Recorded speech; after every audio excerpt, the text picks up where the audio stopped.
This is a model demonstrating global warming. You know what is global warming? So global warming means rise in the average temperature of the earth's surface. So these are the factories. They will burn fossil fuels to produce gases. Gases such as chlorofluorocarbons, methanes and carbon dioxide, they will be trapped in the earth's atmosphere. So these gases will trap heat and help in keeping the earth warm. But if more heat is trapped, that is more gases, there will be more heat, which will cause rise in the temperature of the earth, which means the ice glaciers will melt, resulting in the rise of sea level.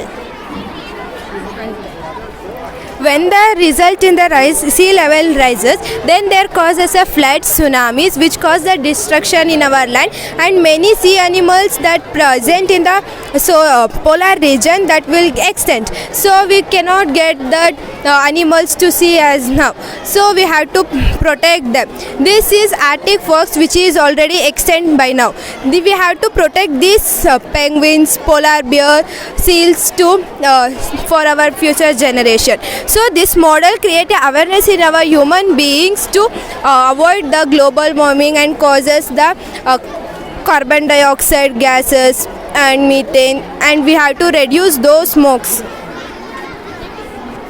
The main factor responsible for this global warmings are greenhouse gases such as carbon dioxide, methane and chlorofluorocarbon. The main thing which causes chlorofluorocarbon is methane, because they have more capacity to trap the sun's heat, and which will result in the rise in the earth's temperature. When this earth's temperature will be rise, these ice glaciers will start melting, and it will be in the result of rise in sea level. So to prevent this global warming, we have to use renewable sources, and we have to use more and more renewable sources, and we have to plant more trees. We have to plant more trees, etc. When this sea level will start rise, they will start to result in the form of floods, tsunamis, which will destruct the whole human life, and which will be submerged in, the whole earth will be submerged in the water. So this model is about creating awareness in the people to know that what is happening in the day. Thank you, sir.